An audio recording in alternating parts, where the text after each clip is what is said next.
మొంతా తుఫానుతో విజయనగరం జిల్లాలో భారీగా వరి పంట నష్టం జరిగింది. సుమారు 138 హెక్టార్లలో వరి పంట దెబ్బతింది.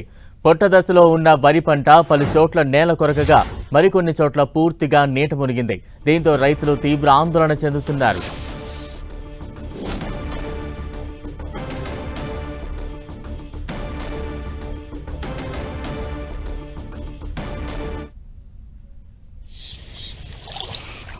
మొంతా తుఫాన్ ఎఫెక్ట్ విజయనగరం జిల్లాపై తీవ్రంగా కనిపిస్తోంది. వరి పంట మొత్తం కూడా నేల కొరిగిన సిచ్యువేషన్ కనిపిస్తోంది. దీంతో రైతులు తీవ్ర ఆవేదనకు గురవుతున్న సందర్భాన్ని మనం చూడొచ్చు. ప్రస్తుతం దానికి సంబంధించిన విజువల్స్ చూస్తూ ఉన్నాం. విజయనగరం జిల్లాలో పంట నష్టంపై తాజా వివరాలు మా ప్రతినిధి నాయుడు అందిస్తారు. మొంతా తుఫాను ప్రభావంతో విజయనగరం జిల్లా వ్యాప్తంగా కూడా 2 రోజులకైతే ఎడతెరపు లేకుండా వర్షాలు కురిశాయి. చాలా చోట్ల భారీ వర్షాలతో వాగులు వంకలు అయితే పొంగిపర్ల పరిస్థితి ఉంది. మరోపక్క జలాశయాల్లో కూడా గరిష్ట స్థాయిలో నీటి మట్టాలు అయితే పెరిగాయి. ఈ నేపథ్యంలో దిగువకైతే నీరు వదిలే పరిస్థితి ఉంది. మరోపక్క చూసుకుంటే కనుక భారీ వర్షాలతో ఒకసారిగా పలు చోట్ల అయితే పంటలకు కూడా నష్టం వాటిల్లిందని చెప్పవచ్చు.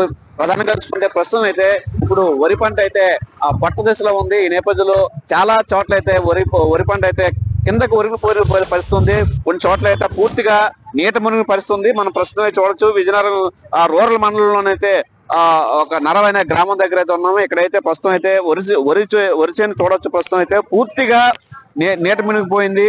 ఎక్కడ కూడా బయటికి వెళ్ళని పరిస్థితి ఉంది. ఈ నేపథ్యంలో పట్టదేశంలో ఉన్న ఈ వరిచేను పూర్తిగా నీట మునగడంతో ఇది మరీ పనికిరాదంటూ అయితే రైతులు ఆందోళన వ్యక్తం చేస్తున్నారు. పంట చేతికొచ్చిన టైంలో ఇలా వర్షాలు గట్టిగా పడడంతో ఒకసారిగా చేతికొచ్చిన పంట అంతా కూడా నీటి పాలైనందుకు కూడా ఆవేదన వ్యక్తం చేస్తున్న పరిస్థితి ఉంది. ప్రభుత్వమే తమను ఆదుకోవాలని కూడా వారైతే కోరుతున్న పరిస్థితి ఉంది.